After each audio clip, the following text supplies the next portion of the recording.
오늘은 성찬이식 때문에 야고보서 강해 전체를 우리가 다루진 못하지만 시간이 주어지는 범위 안에서 몇 구절 살펴보도록 하겠습니다. 오늘 제목이 네 믿음을 보여봐입니다. 믿음을 어떻게 보이나요?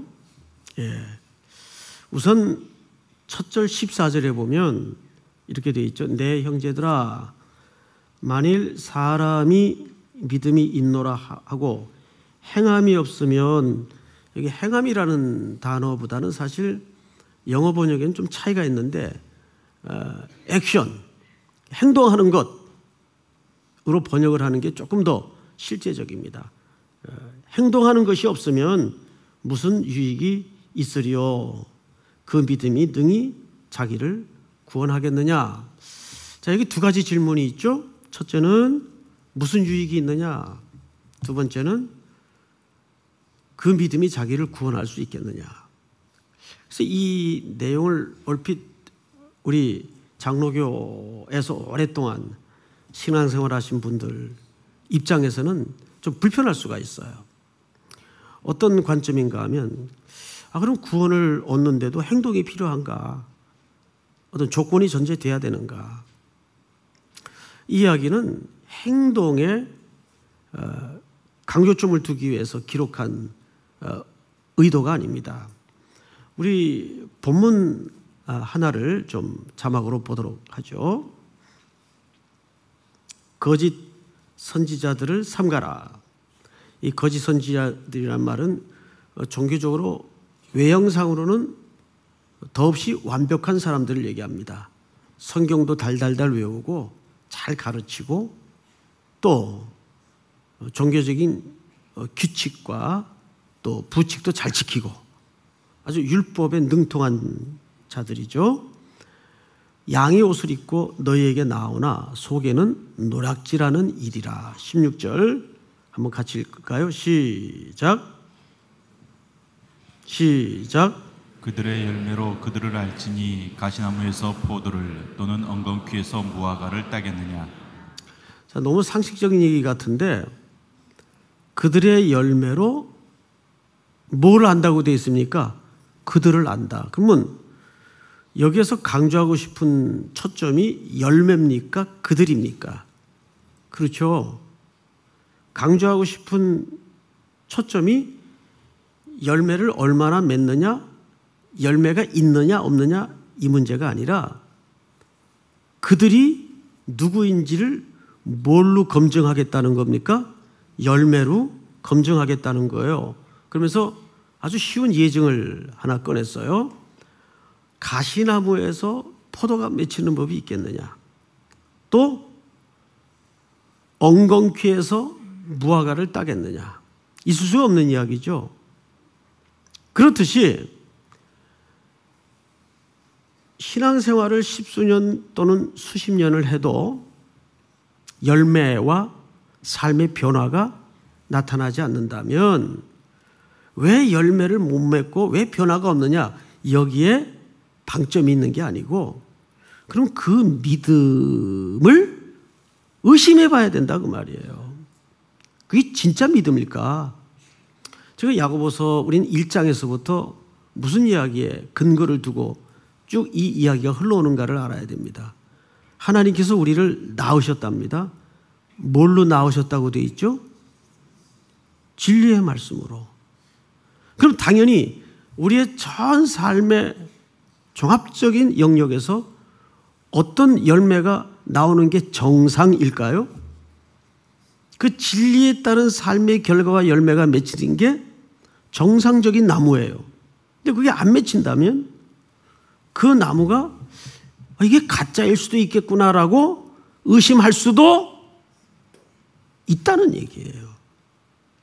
그러니까 야고보 사도의 진짜 강조하고 싶은 것은 뭐냐면 행위를 강조하는 게 아니라 참 믿음이 뭐냐? 당신의 믿음이 참 믿음이냐? 참 믿음이라면 당연히 그 믿음은 진리의 말씀으로 태어난 믿음일 것이고 그 근거로 삶의 변화와 삶의 열매가 당연히 맺어져야 된다는 이야기를 강조하고 싶었던 거예요. 그러니까 야고보 사도는 보통 야고보서 하면 행함을 강조한다. 아니에요. 행함은 어떤 의미에서는 저절로나 당연히 맺어져야 되는 부분이라는 것을 거꾸로 설명하는 겁니다. 다음 절을 한번 볼까요? 17절. 이와 같이 좋은 나무마다 아름다운 열매를 맺고 못된 나무가 나쁜 열매를 맺나니. 당연하죠. 사람들이 배나무하고 사과나무를 잘 구분 못한대요. 처음에는 비슷하게 생겨가지고. 그런데 한눈에 배나무, 사과나무를 구분할 수 있는 방법이 있어요. 때가 되면 열매가 계절 끝에 맺히겠죠? 그럼 어느 게 배나무입니까? 배가 열리면 배나무예요. 이게 배나무였구나. 그런데 이쪽에는 사과가 열렸어요. 이게 사과나무였구나. 열매를 보고 뭘 확인해요? 배나무, 사과나무를 확인한다고요. 그러니까 야고보 사도가 진짜 강조하고 싶었던 것은 그게 진짜 믿음인가? 참 믿음인가? 가짜 믿음인가? 양의 탈을 쓴 거짓 선지자들인가? 그거를 구분하자는 거예요. 그 당시에는 헬레니즘 문화의 시대가 젖어 있었기 때문에 사람들의 의식구조 한복판에 이원론적 생활 양식이 매우 자연스러웠어요. 사고구조가. 그래서 고백과 삶이 충분히 다를 수 있었어요. 이것이 신앙에 많은 병폐를 가져왔습니다. 그래서 헬레니즘에서 진리라는 말은 우리가 생각하는 것과 조금 달라요. 헬레니즘에서 진리라는 말은 눈에 보이는 게 진리예요. 사실이 진리예요. 현상이 진리예요. 그 뿌리를 생각하지 못한다고요. 그러니까 예 형제님, 그럼요. 그러면 좋은 신자예요. 근데 속은 이리일 수 있고 늑대일 수 있단 말이에요. 자, 그런데 우리가 한 걸음 더 들어가서 15절을 좀 볼까요? 만일 형제나 자매가 헐벗고 일용할 양식이 없는데, 자, 이게 정말 평범한 말이 아닙니다. 보통 일반 사도들은 서신을 쓸 때에 남녀 또 모든 그리스도인들을 총칭해서 그냥 형제라고 씁니다. 그래도 누구든지 알아들어요. 그 안에 어느 범주까지 포함되어 있는 대사인가를 대충 압니다. 그런데 가끔 가다가 이렇게 야고보처럼 형제와 자매를 구분해서 의도적으로 자매를 밝히는 경우가 있어요. 여기에는 그 시대의 상 때문입니다. 특별히 뭐에 대한? 여성의 지위에 대한 시대상 때문에 자매라는 신분과 자리매김을 의도적으로 구분합니다. 그 당시에 여성의 지위는 오늘 우리 21세기를 사는 현대인들의 개념으로 이해해서는 안 돼요. 굉장히 비천했을 뿐만 아니라 그 시대의 지위조차가 없었어요. 그래서 만약에 그 시대를 살던 여성들이 남편을 잃게 되면 정말 의존할 길이 없는 존재가 됩니다. 그러다 보니까 그런 여인들이 되게 다 가난해요. 그 중에서도 예수를 믿는다는 것은 경제적인 곤핍을 각오하고 따라 나서는 길이었어요. 하도 로마 제국 아래 예수 그리스도를 믿는 사람들에게 가하는 그 시스템적인 핍박이 워낙 심했기 때문에 핍절과 가난을 각오해야 했습니다. 게다가 그 시대 정신이 여성들의 자리매김과 지위에 대해서는 존재 가치를 인정하지 않던 시대예요. 그러다 보니까 그 여인들은 생활 정도가 아니라 생계 정도가 아니라 생존이 어려웠던 여인들이 굉장히 많았어요. 그래서 여기 야고보 사도가 만일 형제나 자매가, 자매라는 아무도 돌아보지 않는 그 자리를 일부러 거론하고 있는 거죠. 또 볼까요? 헐벗고, 이 헐벗고라는 말이 이런 뜻입니다. 오단벌로 지내는 사람이거나, 그런 사람들이 그 당시에 많았어요. 오단벌로 지내는 사람이거나, 그 외벌 하나가 없어서 속옷만 입고 지내는 사람들도 비일비재했습니다. 뭐 오늘 같은 식의 그런 속옷 개념은 아니었으니까 그냥 속옷만 입고 지내는 거예요. 거적대기 같은 거. 이런 가난한, 그래서 생계의 기로에 서 있는 그런 사람들이 굉장히 많았습니다. 그런데 또 보면 이렇게 돼 있어요. 헐벗고 일용할 양식이 없는, 이게 참 비극적인 표현입니다. 여기서 일용할 양식이라는 것은 하루 먹을 양식이 없다는 단순한 의미가 아니에요. 히브리 사람들의 개념 속에 일용할 양식은 오늘의 양식이라는 말도 되지만 미래의 양식이라는 말도 됩니다. 히브리어에는 이 시제가 구분이 없어요. 그래서 오늘은 내일도 됩니다. 그래서 예수님이 주기도문을 가르칠 때 그 주기도문의 메인 아이디어가 뭡니까? 일용할 양식이에요. 근데 그 일용할 양식이라는 것은 다른 번역으로는 내일의 양식도 됩니다. 그러면 성경 전체에 걸쳐서 내일의 양식이 있었던 때가 있었나요? 있었죠. 출애굽 때입니다. 안식일 전날에는 반드시 하루 분량의 안식일 끝까지 내일의 양식이 내렸어요. 그래서 그 내일의 양식이 언제 내렸죠? 오늘 내렸어요. 오늘.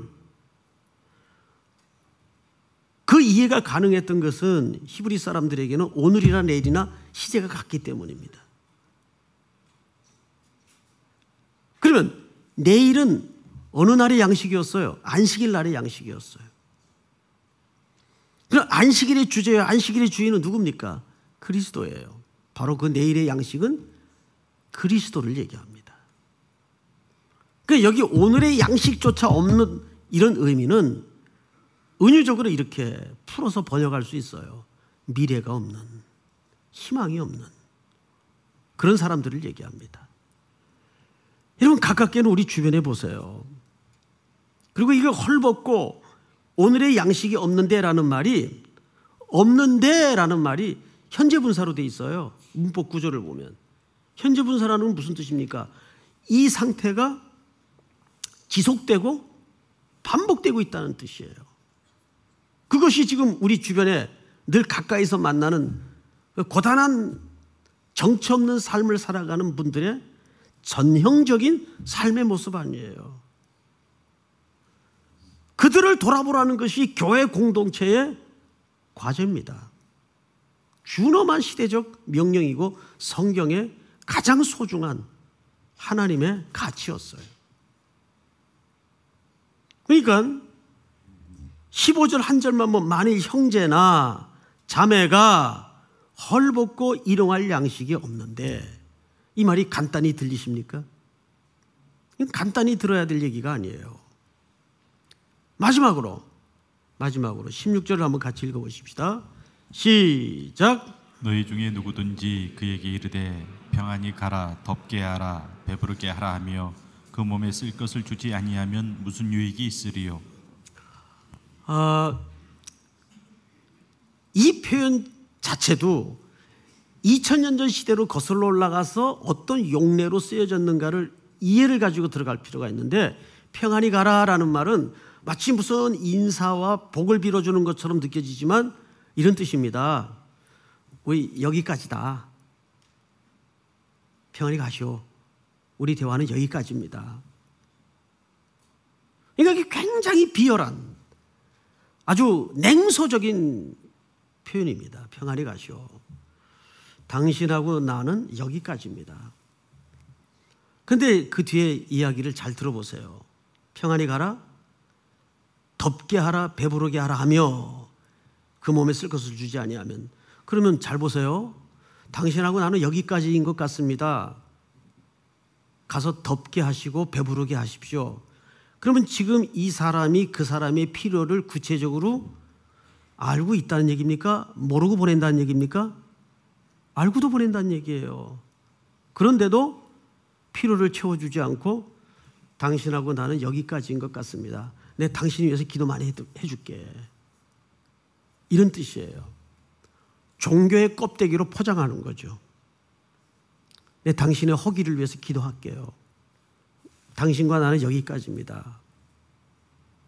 교회가 이런 행동을 해서는 안 되겠죠. 그렇죠, 여러분? 이건 공동체의 책임이에요.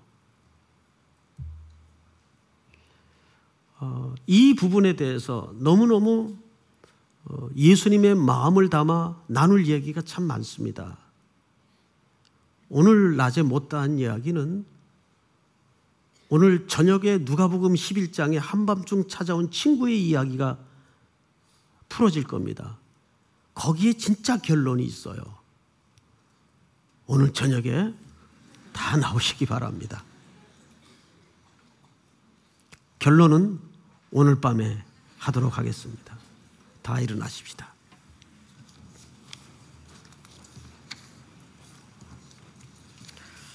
다시 복음 앞에